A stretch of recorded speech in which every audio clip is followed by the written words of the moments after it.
A long while ago, I got a few comments that I'd like to talk about. One of them was just funny, and the other two are the point of this video. All of these comments are by the same guy. He was a console fanboy, and he inspired this video.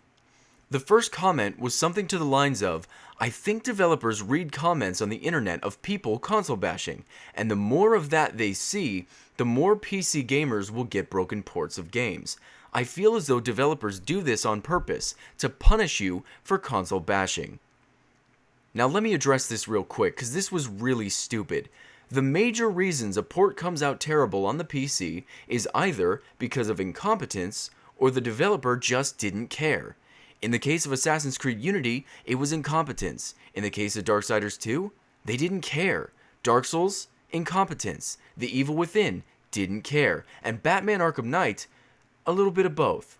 But it cracks me up to think about a hypothetical developer that would make a bad port on purpose. Way to shoot yourself in the foot. Now what do I mean by that?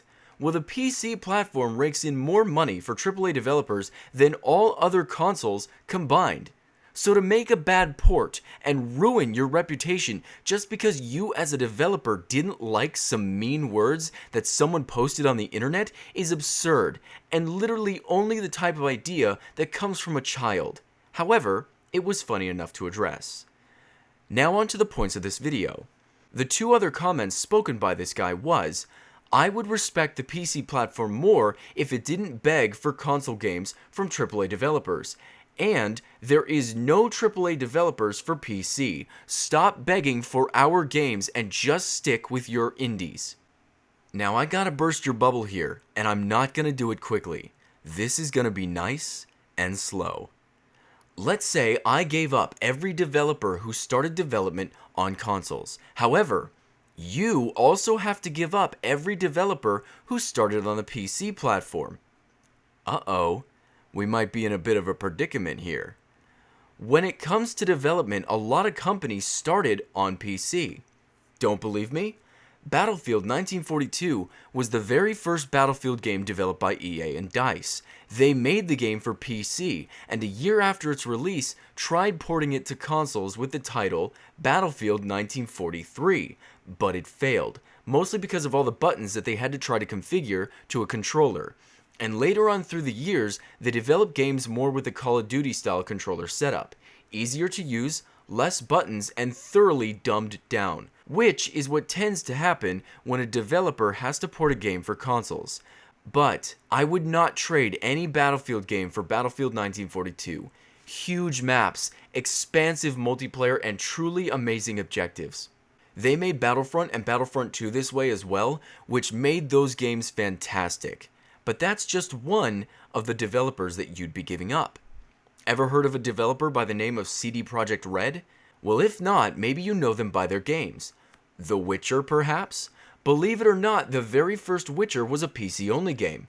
The second was ported to consoles, and the third came to all platforms at the same time. But unfortunately, they started on PC, so I guess you're gonna have to give them up. Same with Frontier Developments, the people who made Elite Dangerous. Of course, we also have Valve and Blizzard as well, but that's a given. Now get this one. We also get Bungie, the creators of Halo and Destiny, because their first game they ever made was called Oni, and it was made for Mac. Mac! But still a computer-first developer. Same with Naughty Dog, the guys who developed Uncharted and The Last of Us. Their first game was on the Apple II. We also have Square Enix, who made their very first game on Windows. BioWare, the developers of Dragon Age and the Old Republic games. id Software, the developers of Doom.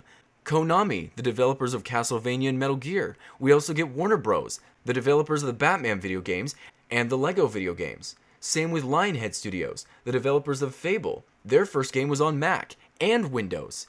2K Games, the developers of Duke Nukem and your guys' sports games. Their first game was on DOS. We also get LucasArts, who paired with BioWare to make Star Wars The Old Republic.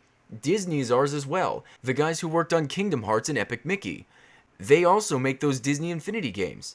Epic Games, the developers of Gears of War and Infinity Blade, which was a great looking iOS game by the way. Infinity Ward, the developers of Call of Duty 1, 2, Modern Warfare 2, Modern Warfare 3, Ghosts, and Infinite Warfare. They started on PC and ported to console. And last but not least, Ace's Studio, whose first game was a flight simulator on Windows. Bandai Namco, Rockstar, Avalanche Games, and Westwood Studios are the only ones whom neither of us can claim, because in the case of Namco, they made arcade games and then ported them to both console and PC at the same time. Rockstar made their first game on PC and console at the same time. Same with Avalanche Games. As for Westwood Studio, it made its first game for Apple II and the Commodore at the same time. So this leaves you guys with Activision, Ubisoft, Microsoft, Sony, Rareware, THQ, Platinum Games, Capcom, 343 Industries, Atari, Fifth Cell, Media Molecule, AQ Interactive, and Black Rock Studios, which doesn't matter in the slightest anyway, because all of these developers, regardless of the platform, use computers to develop their games. So technically, these developers are all PC developers. Not when it comes to release, sure, but when it comes to development.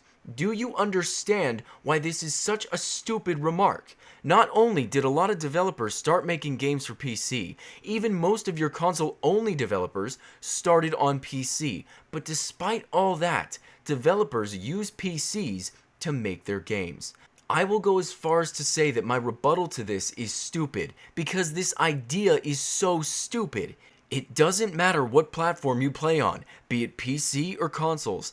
Every single video game should be playable for all platforms, and this idea that PC gamers don't deserve or have AAA developers is a radical idea which historically makes no sense.